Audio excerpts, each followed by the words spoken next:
Olá, bom dia, muito bom dia. Hoje, dia 15/8/2024, quinta-feira, oportunidade única para meditarmos sobre a palavra de Deus.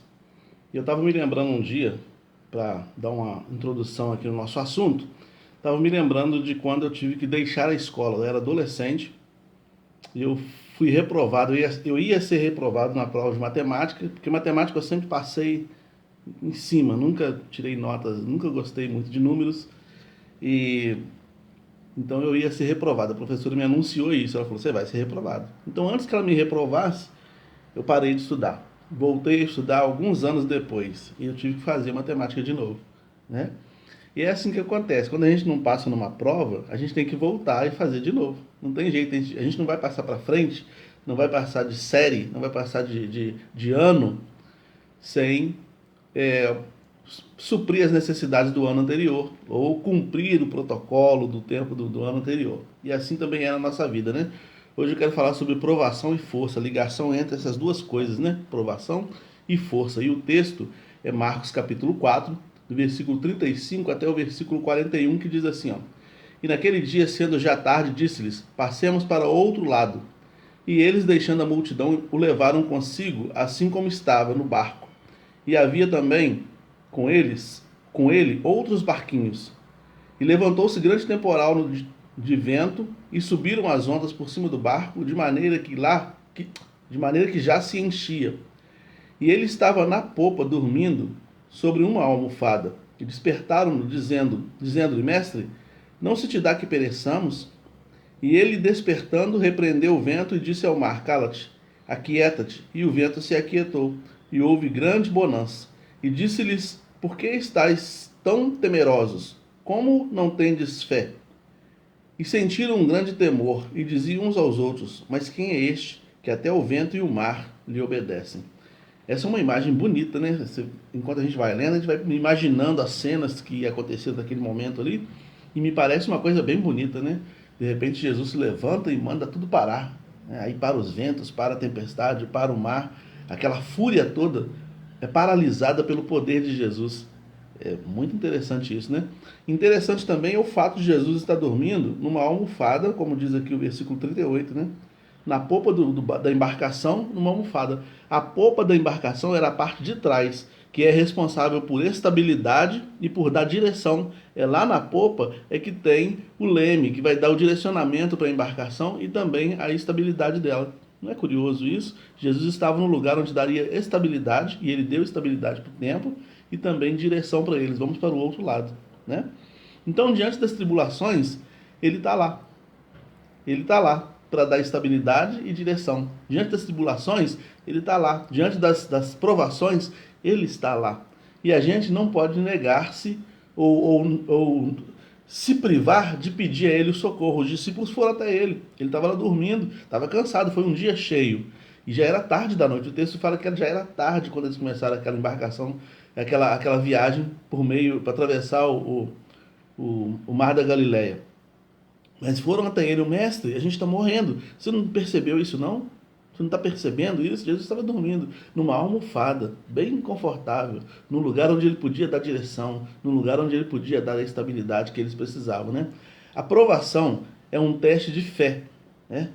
Ela testa a nossa fé, ela estica a nossa fé, ela faz crescer a nossa fé, ela manifesta também o nosso estado interior. Como nós estamos com relação à fé que nós cantamos?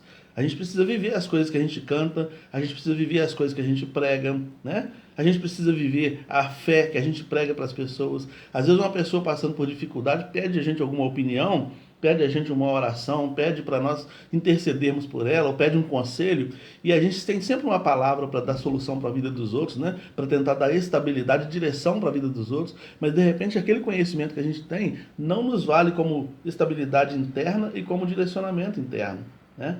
Então, a aprovação ela serve para a gente testar esse conhecimento. Porque eles estavam andando com Jesus, eles viram Jesus multiplicando pães, eles viram Jesus curando pessoas, e agora, diante da tempestade, Jesus falou: até agora vocês não compreenderam que podem ter fé, e tendo fé as coisas vão se estabilizar? Por que vocês são tão tímidos? Por que vocês estão tão desesperados aí, né? Então, a aprovação também ela produz autoconhecimento, porque a gente começa a analisar quem de fato eu sou em Cristo? Quem de fato eu sou em Deus? Que fé é essa que eu tenho? Será que ela tem força mesmo para sustentar a minha vida, né? A aprovação também nos faz ver quem é Ele. A pergunta no final foi: quem é este? Né? A aprovação também nos faz ver quem é esse que está conosco, quem é esse que anda conosco, quem é esse que me chamou para andar com Ele, quem é esse que eu vou todo domingo na igreja cultuar, quem é esse que diz que está comigo todos os dias até a consumação dos séculos, quem é esse que está na minha embarcação, quem é esse? Né? A gente tem que fazer essa pergunta e ela vai nos ajudar a ter também um direcionamento com relação à nossa vida, né? Uma vez que a gente tem uma resposta clara sobre isso, nossa vida fica um pouco mais fortalecida, né? Mas é bem verdade que diante das provas dá vontade de desistir. Eu comecei falando aqui que eu desisti de estudar quando percebi que eu ia realmente ser reprovado pelas notas que eu já vinha tendo ao longo do ano. Naquele terceiro bimestre, eu sabia que eu ia ser reprovado. A professora falou isso comigo, ela falou assim: se a sua nota não for tanto, eu sabia que eu não tinha condições nenhuma de fazer aquela nota, então eu desisti. Eu deixei para lá.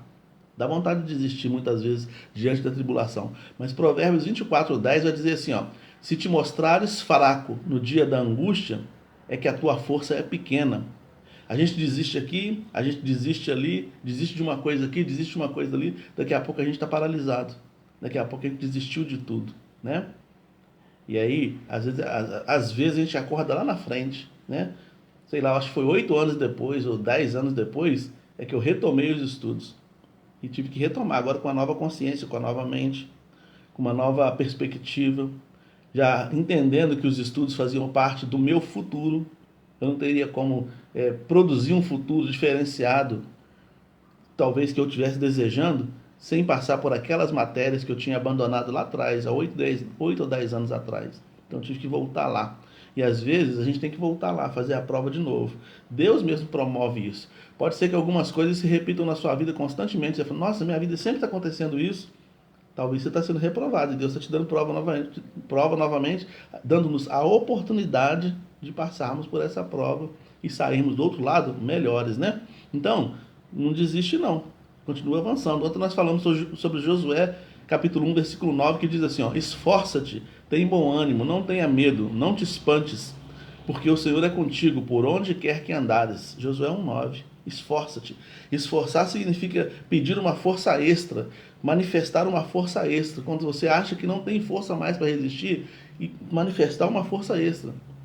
Eles estavam exaustos naquela embarcação. Aquela viagem, aquela travessia do mar da Galileia, não era uma travessia, não foi uma travessia fácil para eles. No meio da madrugada, aconteceu aquele turbilhão de coisas ali, e eles ainda tiveram que tirar água do barco, né? Muitas vezes a gente tem que tirar água do barco, tentar esquecer algumas coisas que fizeram a gente sofrer, porque senão a gente vai sofrer de novo, né? Tem coisas que foram provas na nossa vida e deixaram sequelas, e a gente fica olhando para essas cicatrizes, sofrendo de novo. Não, a gente tem que olhar com orgulho: passei por isso, Deus me deu força e eu passei por isso. Então agora eu olho para essas cicatrizes aqui como alguém que venceu essa prova, não alguém que está paralisado nela até agora, porque ela já passou. Ela já passou, né?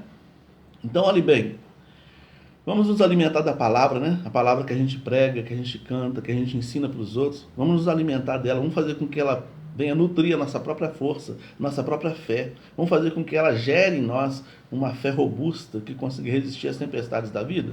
Que tal a gente fazer isso? Pedindo por você, a gente pode também e deve também orar pedindo a Deus força, né? Fé e estratégia diante das tribulações, né? Uma mulher estava viúva, com 2 filhos, prestes a serem vendidos para pagar dívidas.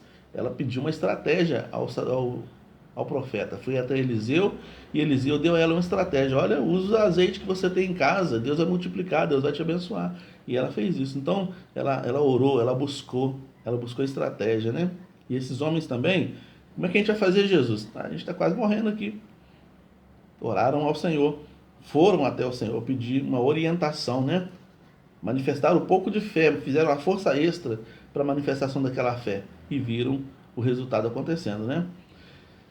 Também é importante lembrar que Cristo está conosco, né? Aqui no texto de Josué 1:9 diz que estarei contigo por onde quer que andares. E Jesus afirma isso quando ele fala assim: estarei convosco até a consumação dos séculos. Então ele está contigo, meu irmão, ele está com você, ele está na sua embarcação, né? E isso garante a vitória. Isso garante a vitória. Você vai sair, meu irmão, mais forte do que você entrou nessa tribulação. Creia nisso, tá bom? Mas não desiste não. Vá seguindo a sua vida com Deus, porque Deus quer te fazer um pouco mais forte do outro lado dessa tribulação. Que você tenha uma quinta-feira abençoada da presença do Senhor. Amanhã, se Deus permitir, estaremos de volta aqui.